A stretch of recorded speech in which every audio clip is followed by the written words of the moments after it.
Tupac, 1996. Cops give a damn about a Negro, kill an N-word, he's a hero. Just on YouTube alone, if you search police brutality, excessive force on minorities, New York City, Los Angeles, Atlanta, California, Houston, this is a problem in the United States of America to the furthest extent.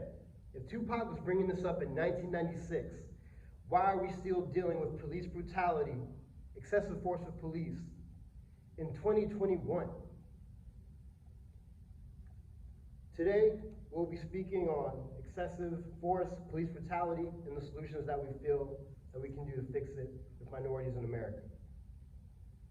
I used to have a very good view on police. I was naive, I came up in a good home, good family, go to college and everything, and I felt like police were always here to protect us. But then, I started to see a different side of police as I grew older.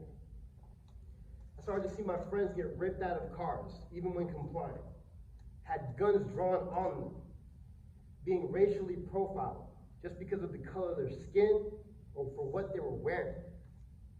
I myself even had to deal with excessive force when complying with police, and it has left a really bad taste in my mouth. I believe that when we see police, we feel like they are the ones that should be defending us at all times.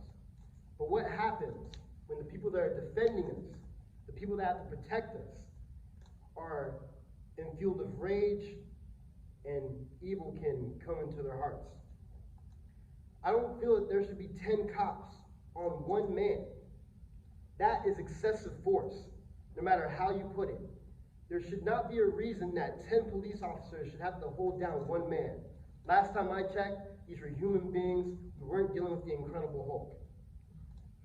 There also shouldn't be 4 cop cars just for one incident for tinted windows.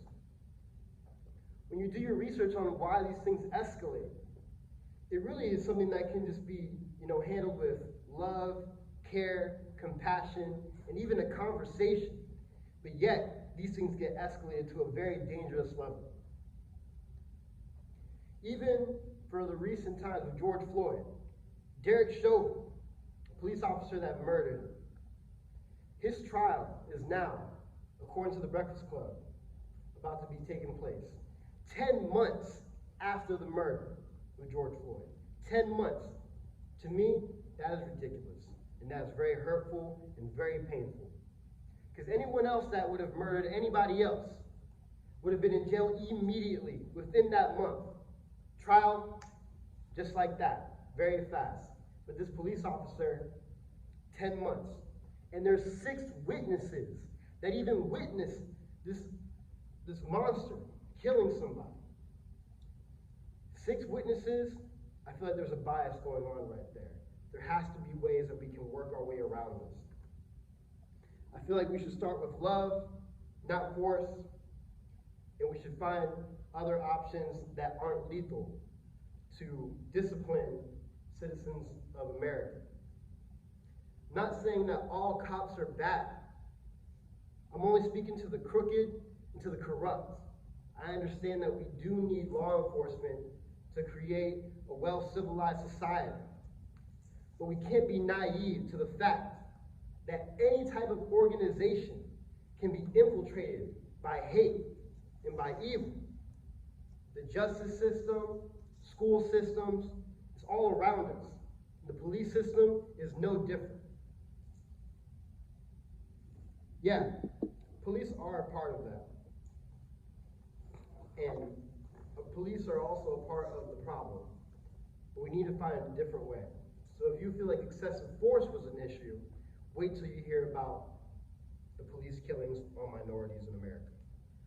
Police brutality, as we know, is sadly, it's nothing new, And in recent years, the one that has made headlines, we're pretty familiar with it. But what about those that have not made headlines? Speaking of the ones who have made headlines, we already know Breonna Taylor, we have George Floyd, and that's just the tip of the iceberg when it comes to the measurement of police brutality in the United States. But let's not forget those names who did not make the quote headlines, because their lives, they do matter as well. According to Renee Atter's blog, Carlos Carson was pepper sprayed and was shot in the head by Tulsa County Police. Daniel Prue was killed via asphyxiation by Rochester Police. Dwight Elliott of North Carolina was killed via asphyxiation while hogtied, which resulted in him having a heart attack accompanied by brain injury. According to the PNAS, which is the Proceeding of National Academy of Science, 1 in every 1,000 Black men will be killed by police. These are just a couple of names out of the hundreds that have been killed over the last 2 years. Just 2 years alone. Black people are 3 times more likely to be killed by a cop than a white person. And, you know, those statistics is very upsetting, and it's very true. So that is a source of a major problem. Color of Change and the Black Lives Matter is just 2 out of many organizations that have been taking a proactive step in fighting for the lives of the Black community. Although we have taken many steps forward, we still have many more to go to be able to stand comfortably hand in hand with our race counterparts. And let's fight this battle together, because there's more numbers, there's just more strength in numbers. Because Black Lives Matter, and until we see that and acknowledge that, how can we move forward into a positive direction?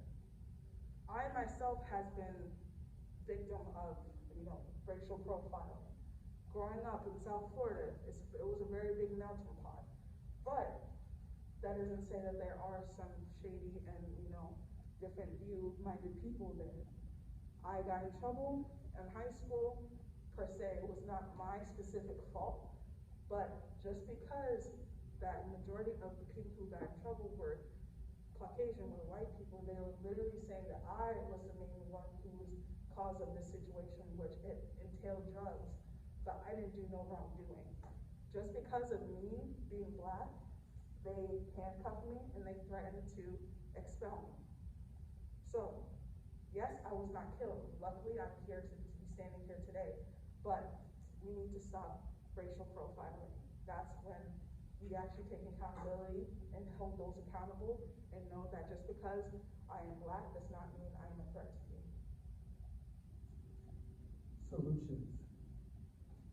Defund the police department means reducing funding but not cutting it out completely or altogether.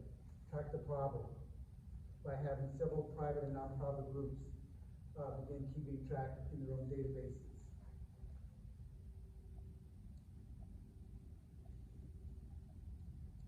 Changing the police culture. Training is often cited as a way to reduce racial bias. As a way to reduce racial bias among police officers and encourage de-escalation before using force. Guidelines defining types of force that can be used to respond to specific situations. Incident reviews by a psychologist. Any officer that carries a gun or a badge anytime an arrest involves physical resistance of a suspect or use of force, peacefully handcuffing the suspect, should be reviewed by a force of commission and assessed by a psychologist, and the results should be logged. If a database triggers that an officer has had disappropriate acts of arrest against African Americans of color, additional measures should be taken to assess the officer's conduct. Accountability. Sue the police. Citizens who do try to sue the police department in civil court for excessive force frequently have their cases thrown out because of the legal doctrine. Police the police. Sometimes police violence against black people is attributed to a bad apple. One bad apple makes it bad and spoils it the rest for everybody else that tries to be good to help us when we need them at the most. I guess the solution really is maybe sitting down and having a one-on-one interaction with our local police department and figuring out ways to stop African Americans, whites, Latinos, etc., from being accosted by the police, and just all of us working together to defeat the problem of racial injustice against all of us. So as you can see, excessive force and police brutality and the killings of minorities is an extremely big issue here in America for all of us. You can find it within your hearts to see that this is a very important issue. We can change this.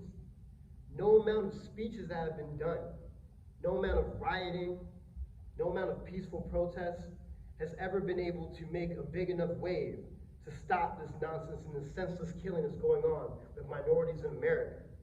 It has to stop now. As you can see already, us presenting to you, people of color, we do not feel safe.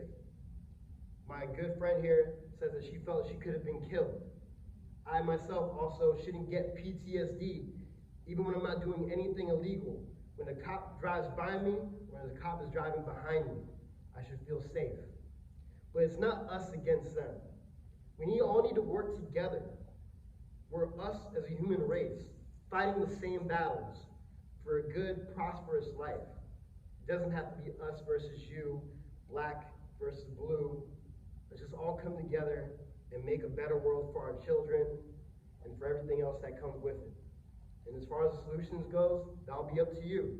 Whether we put police in anger management, whether we do psychological assessment on our officers, or just even a good conversation between, the people that are feeling hurt can make a small difference for a big change. So, I would like you all to leave and ponder that to yourselves. Thank you so much for your time and cooperation. Thank you.